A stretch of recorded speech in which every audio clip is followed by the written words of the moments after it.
In part A of question 1, I'll take out a common factor of 2p, and then I'll be left with 2 plus 3q.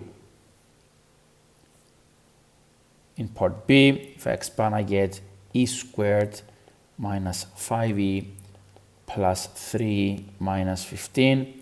When I simplify, I get e squared minus 2e minus 15. For part C, I'll start by cross multiplying, so I get 5y equals 2y plus 1, so 3y equals 1, which gives me y equals 1 over 3. In question 2, part A, the transformation from A to B is a rotation of 90 degrees clockwise. And to find the center of rotation, you will need to try out with some tracing paper. In this case, it comes out to be at -2, 3.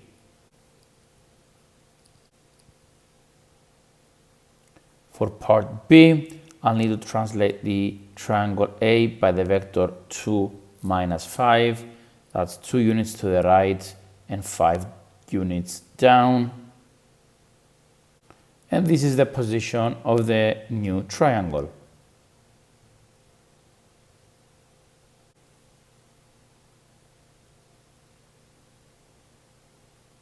For part C, I have an enlargement with scale factor of 1 over 2 with the given center. I'll join the center to one of the points of the triangle.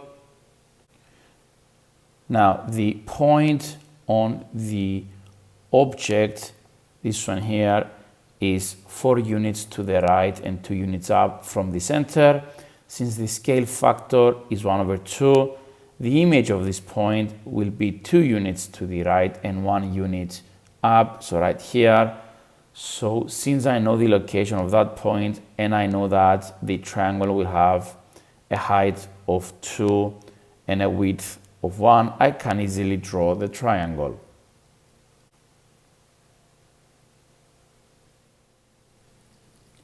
For question 3, I will let the probability of being yellow be x, so the probability of being brown is x plus 0.06, and if I add all the probabilities, I should get 1, and if I solve this equation, I will get 2x equals 0.2, so x is equal to 0.1. Now I will spin this 150 times, so the estimated number of times it lands on yellow is 150 times the probability I found above, which comes out to be 15. There are many ways to find part A. I will work with the multiplying factor method. Now, the multiplying factor is the number you multiply the original value to get to the final value. So in our case, 1126.50 times the multiplying factor should give me 1236.50. So the multiplying factor is just the second number divided by the first, which comes out to be 1.0976. And this can be thought of 109.76 over 100, which is 9.76 above 100, and that's the percentage increase. In part B, I'm given that there is an increase by 19%, which means that my multiplying factor is 119 over 100, or 1.19. So I'll have my original value multiplied by 1.19. This will be 1340.535, and I want this to the nearest dollar, so it's 1341. There are many ways to show that the two lines are parallel.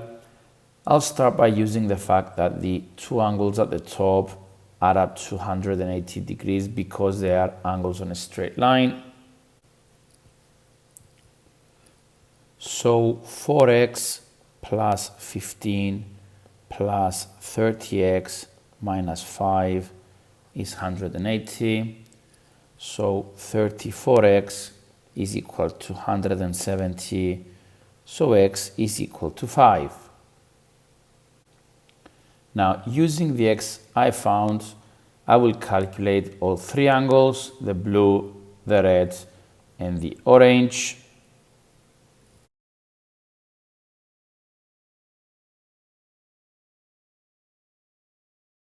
And to finish off the proof, I'll just note that interior angles, blue and orange, add up to 180, or alternatively, that alternate angles, the red and the orange, are equal.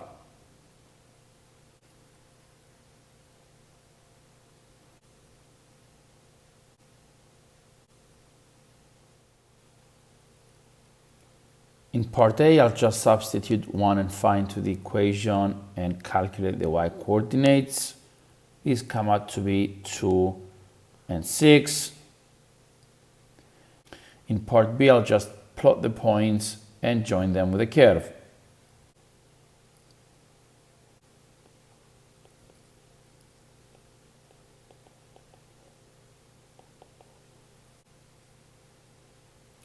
In part C, I'll need to draw a suitable straight line to find estimates of the solution below. Now note, I already have a curve drawn above. I need to make one of the two sides to be the same as the equation of the curve. I'll do so by adding 6 to both sides. So I get x squared minus 5x plus 6 equals x minus 7 plus 1, which gives me x minus 1. So y equals x squared minus 5x plus 6 is already drawn. I need to draw y is equal to x minus 1. To do so, I'll need to make a small table of values. I'll use 0, 2, and 5. And if I substitute these values into this equation, I will get minus 1, 1, and 4. So let's plot these 3 points and join them to get a straight line.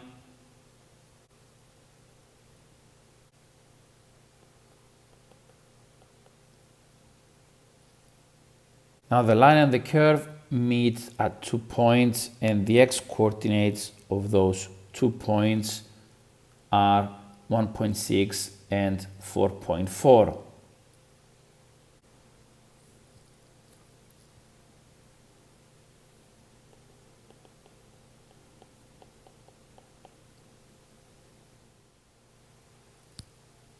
In part A, 7.18 times 10 to the 7 as an ordinary number is 718 with 5 more zeros. In part B, I'll need to add all those numbers together. I can use a calculator.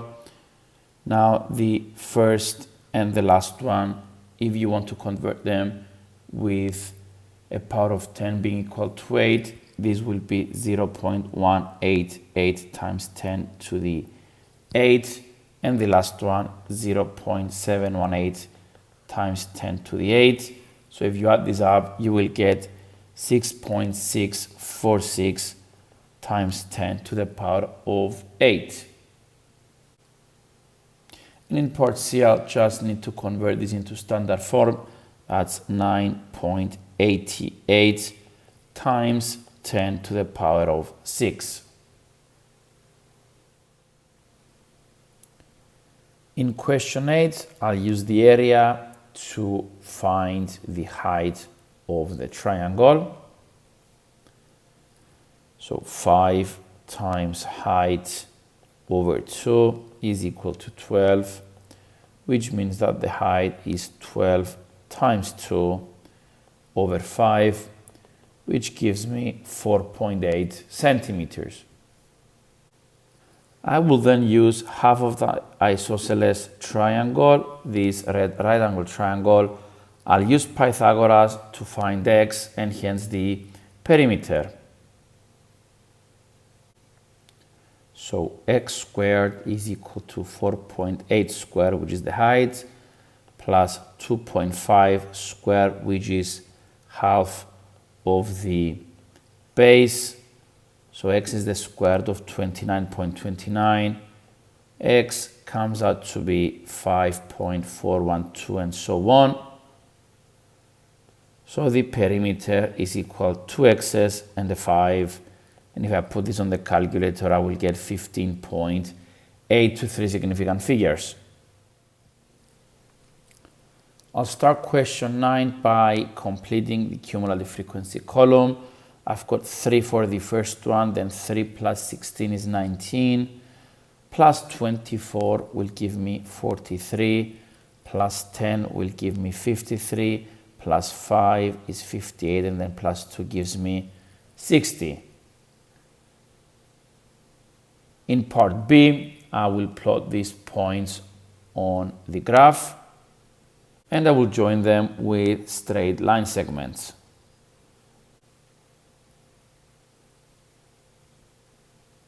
For part C, I will first calculate the lower quartile by dividing 60 over 4. This is 15, so I need the 15th observation. Then Q3 is 3/4 of 60, so this is the 45th observation. And then for the interquartile range, I will just subtract these two values. So let's go back to the graph. Starting from the cumulative frequency of 15 and 14, I'll find the corresponding speeds. For the lower quartile, the value comes out to be approximately 18, and for the upper quartile, it comes out to be 32. So the interquartile range is 32 minus 18, which is 14 kilometers per hour. Note that the mark scheme accepts any answer between 13 and 15. In question 10, I'll work separately with triangles ACD and ABD. Now, if CD is equal to x, then BD is equal to x plus 8. So using this small triangle, tan 20 is equal to x over 13.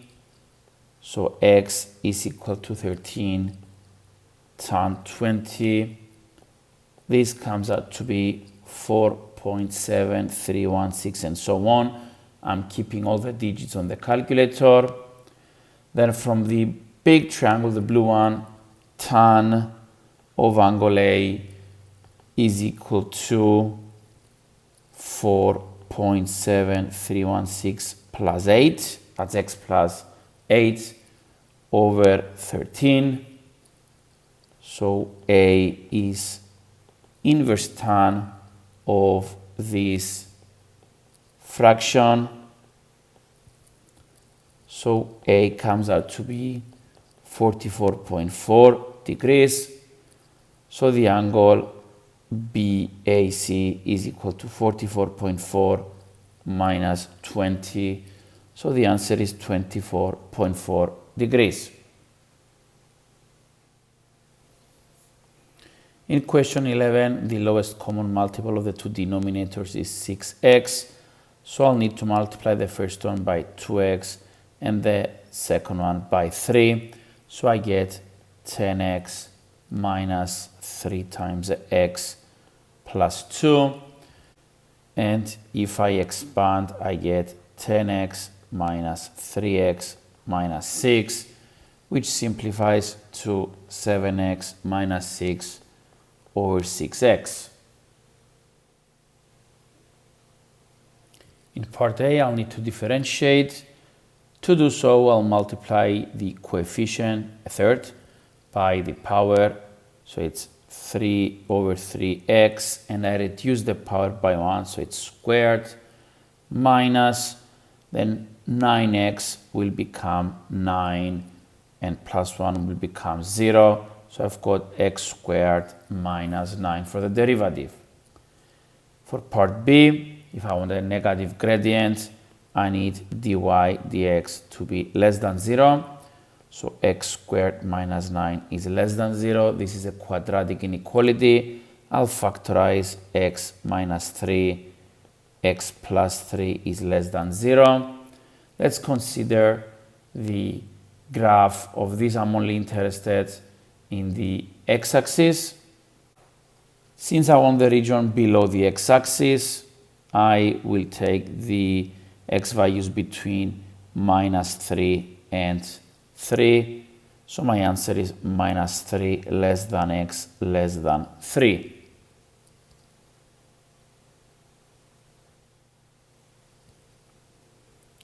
For question 13, I'll start completing the Venn diagram from the center region, which is given as 15. Then geography and history, I've got 21. So this region here is 21 minus 15, which will give me 6. I've got 16 students studying geography and religious studies. So this region here is 16 minus 15, which will give me 1. I've got 30 students that study geography. So for this region, I will have 30 minus 6, 15, and 1. So 8 students study only geography. Now I'm given that 18 students study only religious studies, so this region is ready, that's 18. Next region is this one here. I've got that 37 students study religious studies, so 37 minus 18, 1, and 15, and this will give me 3. And finally, because all students must study at least one of these, the region outside the circles is 0. And to find the history only, I will do 65 minus everything else, 8 and 6 and 15 and 1 and 3 and 18. So this will give me 14.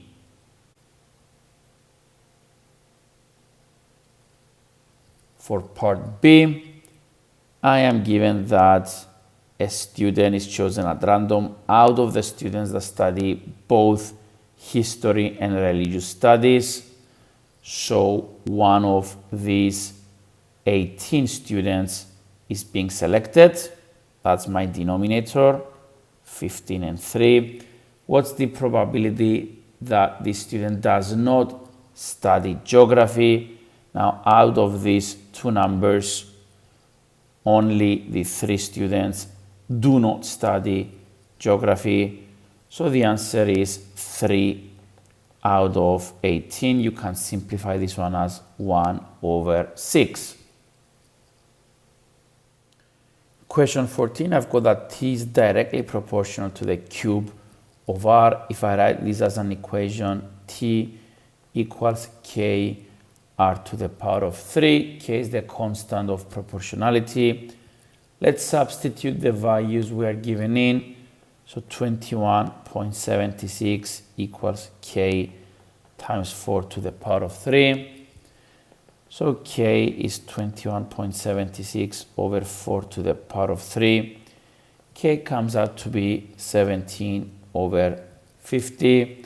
And this is the formula t equals 17 over 50 r to the power of 3.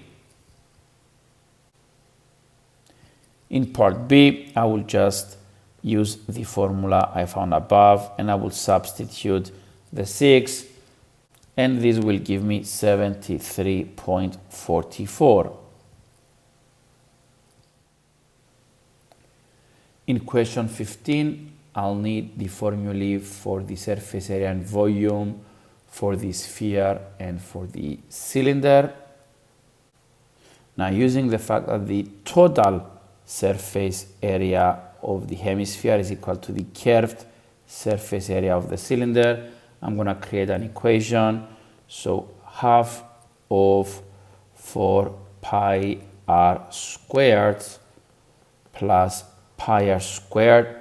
This is the total surface area of the hemisphere, must be equal to 2 pi 2 times r h, since the radius of the cylinder is twice the radius of the hemisphere.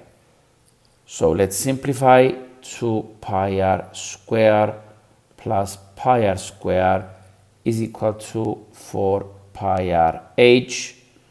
So 3 pi r square is equal to 4 pi r h. I can cancel out the pi's, and I can also cancel out one of the r's. So I'm left with 3r equals 4h, or h equals 3r over 4. Then I will proceed to find the ratio of the volume of the hemisphere to the volume of the cylinder. So I've got 1 over 2, 4 over 3 pi r cubed, 2 pi 2r squared h. Let's simplify. 2 over 3 pi r cubed, 2 4 pi r squared, and then I'm going to replace h with 3 over 4 r. The left remains the same, but the right part becomes 3 pi r cubed. I can cancel out the pi and the r cubed. So I'm left with 2 over 3 to 3. And if I divide by 2 over 3, I will get 1 to 9 over 2, which means m is 9 over 2.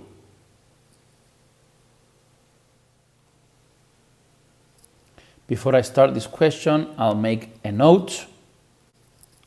The square root of 4b can be written as square root of 4 times square root of b, which is equal to 2 times the square root of b.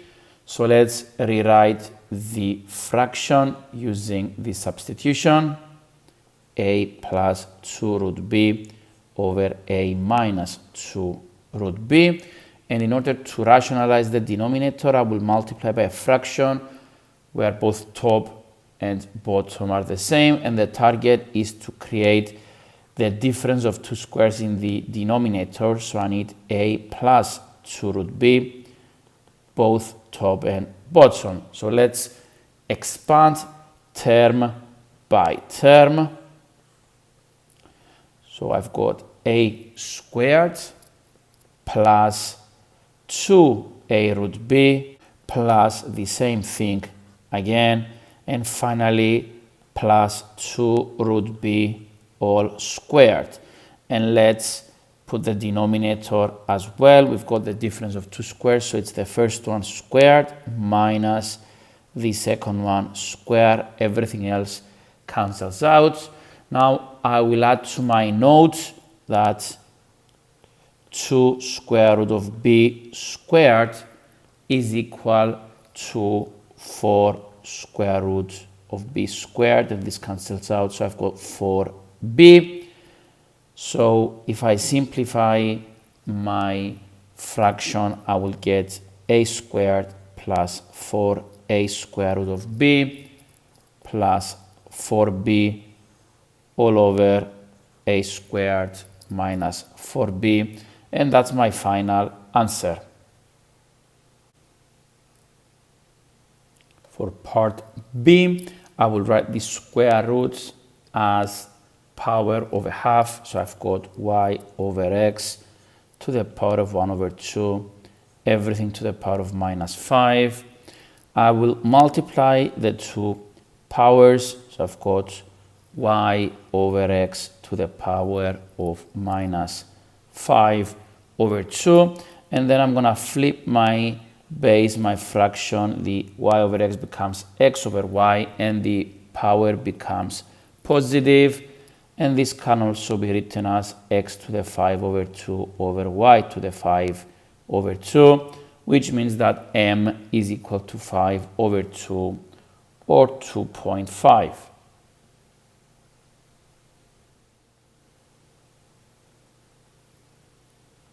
In question 17, let's first label BC as lowercase a, AB as lowercase c, and AC as lowercase b.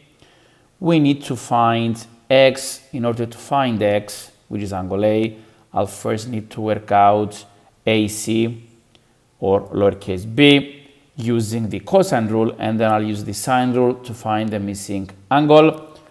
Let's remind ourselves of the formulae for the sine rule and cosine rule as given in the back of the front cover.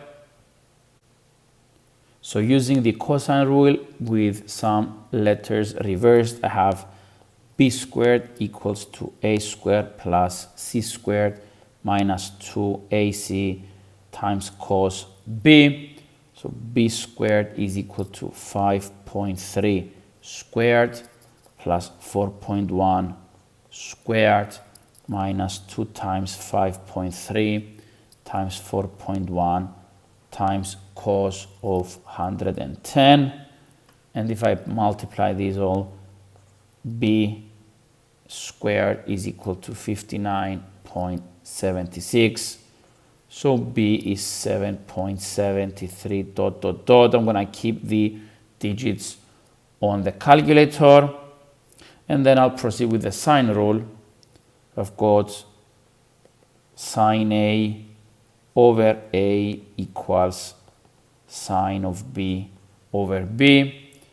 So sine A over 5.3 equals sine of 110 over 7.73, and so on. Rearranging this one will give me sine A equals to 5.3 sine of 110 over 7.73, and this will give me 0.6442, and so on. And let's continue on the sides. A is the inverse sign of this number.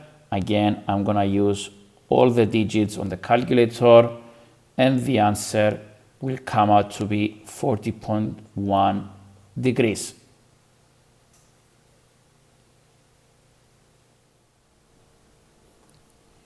In question 18, I'm given the graph of y equals f of x, and I am asked to sketch the graph of y equals f of 1 over 2x, which what this transformation does is to multiply the x coordinate by 2 and keep the y coordinates the same. This is a stretch along the x axis by a scale factor of 2.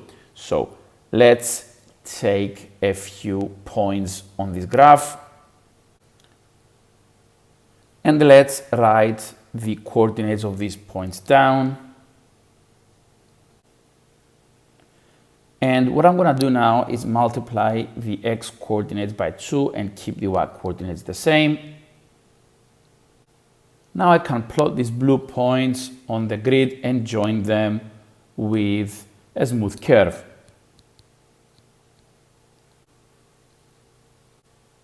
And that's how the graph should look like. Note, you can do this without actually writing the points down and figuring out their locations in your head.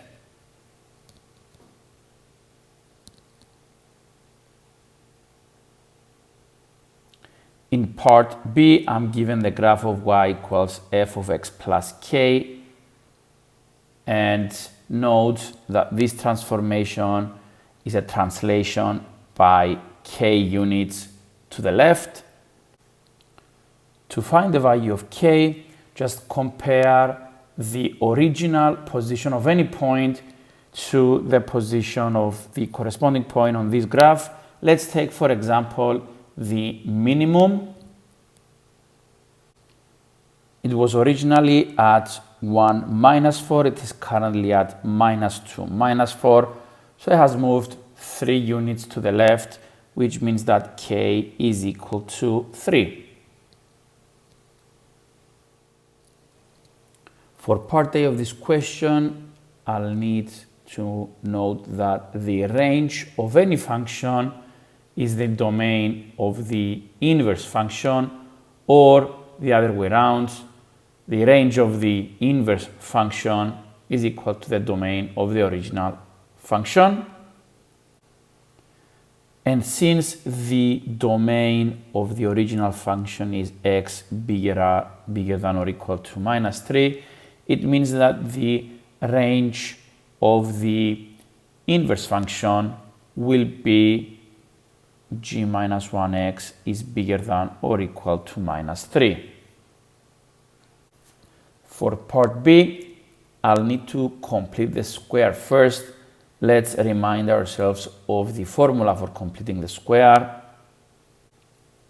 So let's apply this formula to the function g of x. We've got y equals x plus half of 6 is 3 squared minus 3 squared, which simplifies to x plus 3 squared minus 9. Next step is to reverse the roles of x and y. So I've got x equals y plus 3 squared minus 9. And then all I have to do is rearrange to get y on its own. So x plus 9 is equal to y plus 3 squared. I'm going to take the square root of each side. So the square root of x plus 9 is equal to y plus 3. And finally, take the 3 to the other side. So minus 3 plus the square root of x plus 9 is equal to y.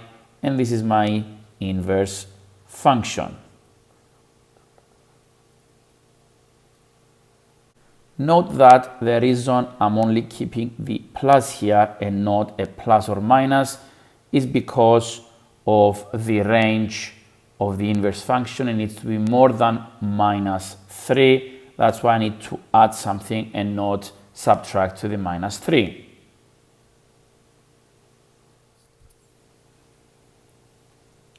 In question 20, a bowl contains n pieces of fruit. Of these, 4 are oranges. So if the total is n, it means I've got n minus 4 apples. And I'm selecting 2 at random. The probability that I'm left with n minus 6 apples is 1 over 3. Now this statement means that I have selected 2 apples.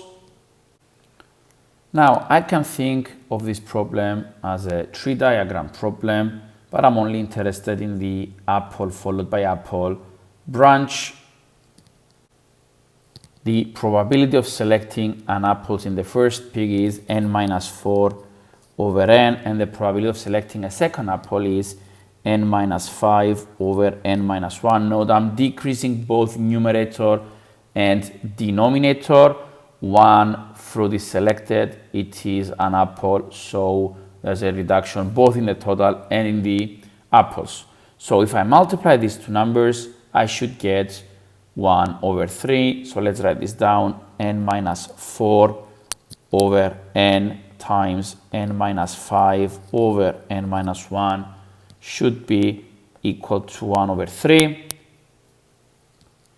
Now I can cross multiply and get 3 n minus 4 n minus 5 is equal to n minus 1. I will expand the brackets. 3n squared minus 4n minus 5n will give me minus 9n plus 20 is equal to n squared minus n. Then let's continue expanding. 3n squared minus 27n plus 60 is n squared minus n. I will collect all terms to the left, so I'll have 2n squared minus 26n plus 60 is equal to 0. Then I'm going to divide this one by 2, so I get n squared minus 13n plus 30 is equal to 0. And then I'm going to factorize.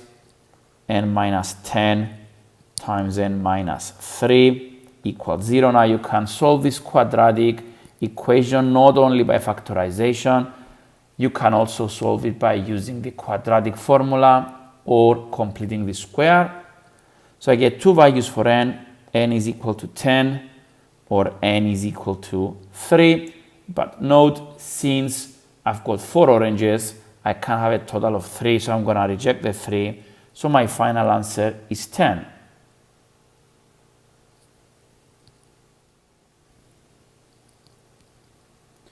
In this question, I've got 3 consecutive terms of an arithmetic sequence. Now, if I have an arithmetic sequence, it means I am adding the same number. So to go from the first term to the second term, I will add this common difference. And to go from the second to the third, I'm again adding the same common difference. So let's try and create an equation using the first two terms. To find d from the first two terms, I'm going to subtract the second one minus the first one, which will simplify to 8x plus 2 minus 2x minus 23, which means I've got 6x minus 21. And this comes out from the blue relationship. Now, in a similar way, I can create a second one for the second difference. And the second difference is equal to the third term minus the second one. And let's expand 20x minus 52 minus 8x minus 2, which simplifies to 12x minus 54. This is the red common difference. And since the common differences must always be the same, let's create an equation. So 6x minus 21 must be equal to 12x minus 54. So 33 equals to 6x. So x is 33 over 6. And this simplifies to 11 over 2. And now I can substitute this one into any of the two D relationships, either the blue one or the red one. I will choose the blue one. So I've got D equals to 6 times the x I found minus 21, and D comes out to be 12 as required.